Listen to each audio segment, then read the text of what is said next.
Hello beautiful people, welcome back to another exciting video. Today's video is from Charlie Kirk and his college students.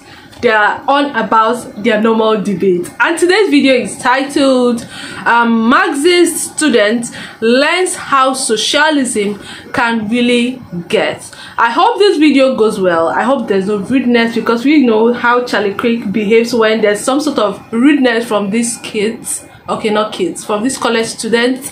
He doesn't tolerate and he doesn't take such. We hope that they're able to hear each other out and understand where each other is coming from. Before we dive into today's video, my name is Oge. If this first time here, hello, do want to click on the red subscribe button, like this video, turn on the post notification bell, and yeah, drop a comment on what you think about this video. I'm dropping my thoughts during the course of this video and after this video, okay? So let's get straight into the video.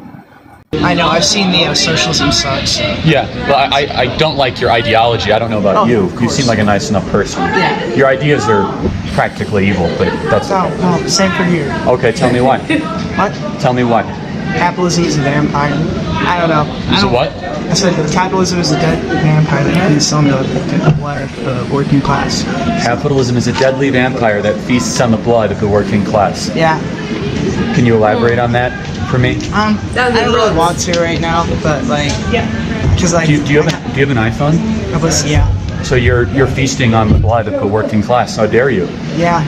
I know. How do you feel about that? We all have to do the best that we can. No, you don't. Why don't you go live on a farm and not use the fruits of the working class and just be a socialist with your friends? Why use the fruits of the free market?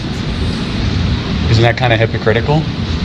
No, because the free market is so pervasive, we have like no choice but to leave. No, like I said, you could go live on a farm by yourself like the Amish do, or like socialists in Vermont do, but yet you choose to live in a free market society and benefit from it, and use the heat and the light and the well-being and the medicine and the food all as a byproduct of a market-based society.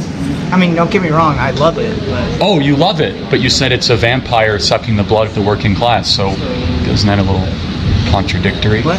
What's your dad's opinion? My dad's opinion? Yeah. How old are you? I'm 18. Is your dad the same persuasion as you? No. He's a Republican.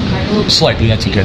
He's Republican. Yeah, he's a Republican. But no one's preventing. See, here's the thing: no one's preventing you from living like a socialist. You can go do that, but your worldview would prevent me from living like an entrepreneur or like a capitalist. So inherently, your ideology is built on control of other people's choices. Ours is built on freedom. If you want to go live like a socialist, I have no problem with that. You can go start your own socialist colony in rural Utah, buy your own land and share your own water and share your own food. That's what's so amazing about voluntary societies. Whereas what you talk about is a coercive society. I don't have that freedom to live how I want to live under the worldview that you espouse. And I think that's immoral. You're forcing them. And again, I don't believe in revolutionary socialism. I didn't accuse you of that. You said Democrat socialism. Yeah. That's just the club I'm with. Really, I'm fairly Marxist, honestly. Okay, let's talk. That's just the club that I'm in. But I believe that eventually we will get to a state where enough people, we will collectively come together and say, hey, this is better, for all of us. I don't, obviously, with the world we live in today, like, socialism can't exist, like today in America. Like, I'm very pragmatic, at my core. Okay. I'm like, I recognize that's never going to happen. You said the Marxist thing. Can you give me an example where Marxism has ever worked? No, but that's because we But it's been tried over 100 times in the last 100 years, and it's never worked. It's 0 for 100. And isn't that kind of concerning to you? Well, so the thing is, in a Marxist state, it's a stateless, classless, money-less society. Right, and so that's just utopia, man. I mean, that's no different than a fiction novel about Neverland. It's been tried, and the results are hundreds of millions of people dead. But that's ultimately what the true concept of utopia is. Right. So here's the question: you think utopia is attainable? I think it is, not in our lifetime. Okay. Have you read the Communist Manifesto? Yeah, and so I guess the struggle I have here is you espouse a viewpoint that has never worked, you think's never going to work in our lifetime, and never work in this country. That's no different than me believing in something of a work of fiction. But that doesn't mean that you can't work towards it. So how would we go about working towards it?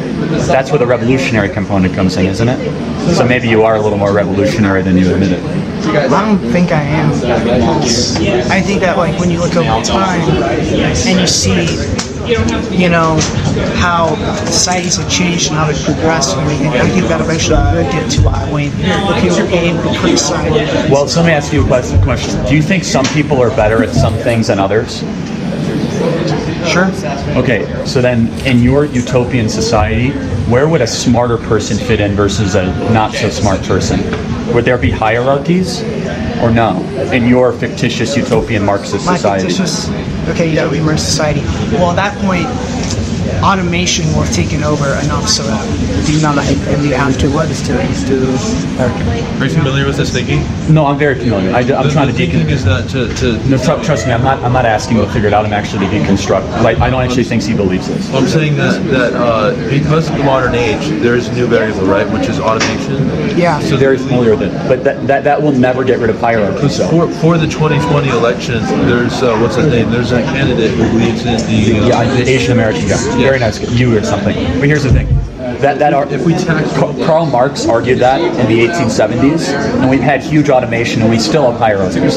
So no matter how hard you try, some people are going to work harder at certain things and be more proficient at them than others, whether it be music, sports, anything.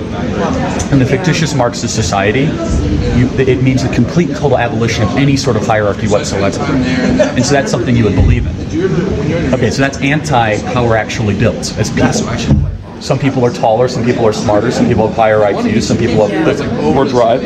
Only in a market-based society are those differences able to elevate the standard of living for all people and actually make some sense of a broken world. And there's been so many times that Marxist fictitious utopian communism has tried to be implemented. Over a short period of time, like the Paris Commune, it falls apart. Do you know why? Because human beings are inherently selfish. And so if you try to build a commune, for example, after 20 days, you're going to have one guy and say, no, I want 2 loaves of bread, not 1. And he might be smart enough to be able to figure out how to do that. Then all of a sudden there'll be a small subdivision that will break away from him and you have a conflict. The only reason we have a civil society in the West is in order to get 2 loaves of bread in the West, you have to earn it. You can't take it away from somebody else. That's where Marxist utopian fictitious communism breaks in. This is an interesting topic. Thank you. I hope you learned something there. I loved the way that conversation went, right? Charlie Kirk was able to break it down to the students. Like, there was no sort of rudeness, there was no sort of shouting, brash behavior, which was, you see that now they're able, I mean, they even shook hands, which is very rare. Like, it's a very rare occasion, right? This is actually very interesting to watch. I learned a lot concerning socialism and a lot of, you know, all these things. So it's actually quite insightful, and I love that Charlie Kirk took his time to actually break it down.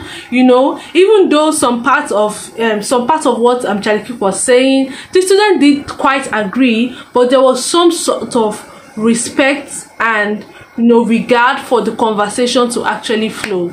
Let's know your thoughts and comments concerning this particular video. What do you think about socialism and everything that was said in the video today? Do well to drop a comment on what you think. Like this video, kindly share, turn on your post notification button, and subscribe if you're not. Okay, I'll see you in my next episode. Bye bye.